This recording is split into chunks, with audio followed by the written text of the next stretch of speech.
dirais qu'il serait un petit peu plus clair, oui. Pourquoi?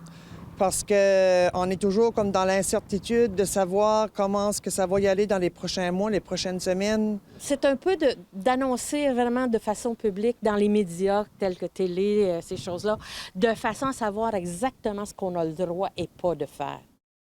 Et c'est pour cette raison qu'on a Margot Castader avec nous. Qu'est-ce qu'on peut faire exactement, précisément?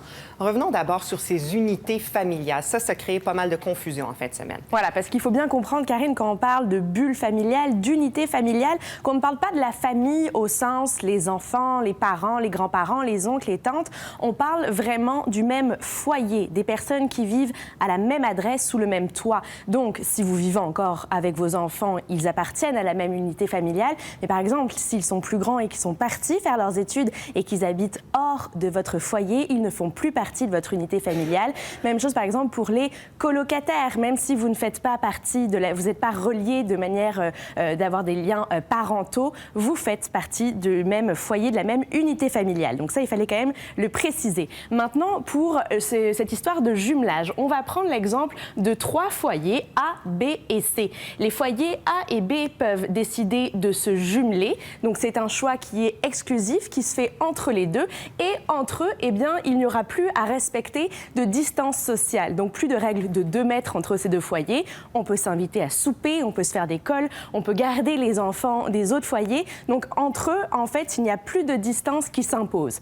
Par contre, ça ne veut plus dire qu'on peut avoir des échanges avec la famille C. On peut toujours se voir à distance respective de 2 mètres, mais la famille A ne peut pas décider de voir la famille C sans mesure de distance. Et une fois aussi que le jumelage, le choix est fait, on ne peut pas revenir en arrière ou on ne peut pas changer de foyer. C'est-à-dire qu'une fois que la famille A a choisi que la famille B et que la famille B a choisi la famille A, la deuxième semaine, par exemple, la famille A ne peut pas dire « tiens, maintenant, passons plus de temps avec la famille C ». Ça, ce n'est pas possible. Autre chose, si la famille A et B sont jumelées et que C et D sont jumelées aussi, elles ne peuvent pas se voir donc toutes les 4. C'est ça qu'il fallait préciser. Donc j'espère que c'est plus clair comme ça avec ces schémas. En d'autres termes, le jumelage, il est exclusif et on ne peut pas changer en cours de route. Donc c'est quand même un pensez-y bien. J'ai l'impression que le gouvernement n'avait pas l'intention de créer des chicanes de famille, mais c'est un peu ce qui s'est passé en fin de semaine, des discussions intéressantes. Bon, les rassemblements maintenant. Qu'est-ce qui est permis, qu'est-ce qui n'est pas permis? Mais comme notre collègue Michel Corriveau l'a expliqué juste avant, les rassemblements de 10 personnes ou moins sont toujours interdits. Il faut maintenir une distance de 2 mètres entre les individus.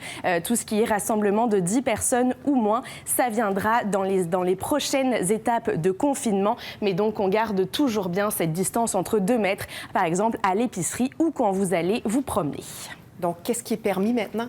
Il y a quand même certaines activités qui ont été déconfinées, entre guillemets, c'est-à-dire tout ce qui est golf et terrain de pratique, d'entraînement de golf. Par contre, ce n'est pas l'occasion de donner rendez-vous à vos amis pour aller jouer au golf. Il faut là aussi continuer de pratiquer les mesures de distanciation, la pêche et la chasse récréative.